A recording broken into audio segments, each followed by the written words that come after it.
In this video, we are going to see about one real-time problem statement in terms of the design thinking based approach. First, I introduce the team members of second CSCA students. This is Tanuja, Hariharan, Harinandini, and Gopika. Can you explain what is the design thinking based approach? Anyone can explain? So, why we need that DT based approach in every problem statement?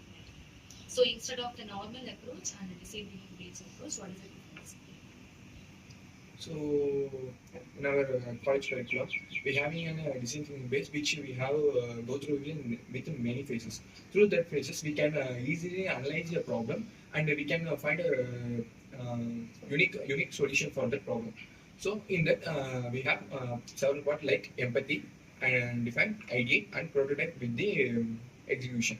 So in empathy, we empathize from the user experience, from their side, what they will feel due to this problem. We will empathize and research first in the first stage. While going to the next stage, we will define the problems. What are the problems they are faced from the problem? So that's the define state. Next, we go into ideate state. For that problem, number of problems, which are the solutions we are providing? So, and we will pick a unique solution which will be efficient in all over the problem solutions.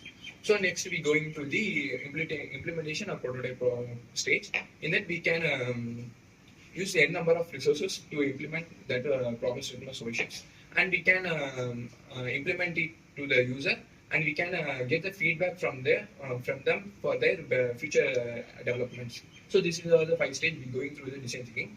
In that we're going to go through with the topic of low-ended device with the booting time was very slow. At rural area, the booting time the low-ended device booting time was very slow. This will create a most bad experience for the users while using the laptops or computers. So further, the empathy part will be explained with Muktaj. Okay, the real-time scenario. The students enter the lab of 30 minutes. Here the PC works will 4 minutes, and the response time of the PC will be 3 minutes. So total will be 9 minutes to 10 minutes. Here he wastes 20 minutes of total time. So there will be a delay and So the core need of each user is, as we are the users, what will be thinking after starting the computer, we need to access fast. So we will think that after we start our computer, we have to go to next work and start the applications. But in low-end users, there will be a significant delay after starting the computer due to multiple access at the same time. So overcome this problem, we have came up with the possible solution, which will be explained by Hariharan. Here are the ideas, some more ideas. First idea is smart mode preloading, which means the essential things only, like OS kernel, GUI. Through that we can load the updates. And another thing is full mode. Full mode means the update through all the things we needed, like hardware and both software and hardware. And the second one, behavior-based preloading, which means what are the essential things through that. The only thing what are the delays are there, analyze that and preloading that. These are the two ideas. You mean that exactly you said that a preferable one, like, so in that the user, what are they preferring? If a user enter in a system, they need to work on a particular software or a particular application. So if we are ready, if the processor is ready to approach only that particular app or software, so it is better efficient than normally booting the every softwares and application at the initial state.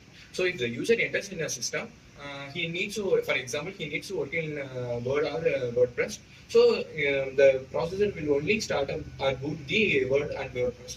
That is very useful and essential method, which is better than the normal booting system.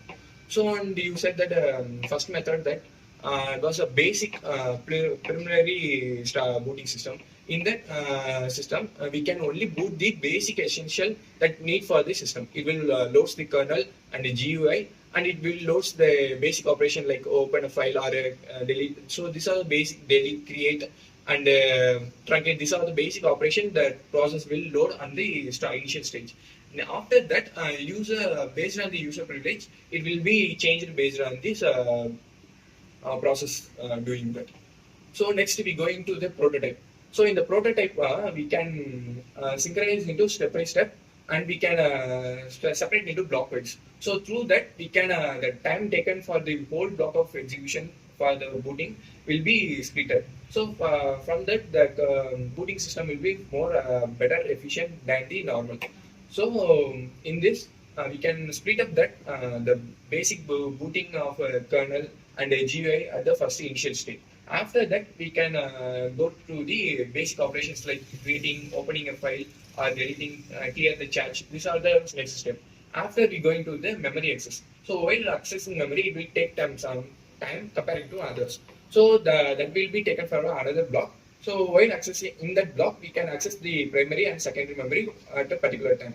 So after that, whole process will complete, and the output block will be another sector. So by splitting up this block and block method, we can increase the efficiency and time concept of the process reloading and booting.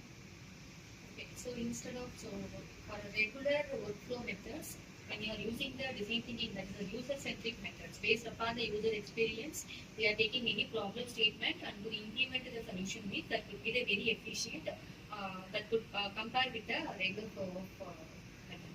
Is it?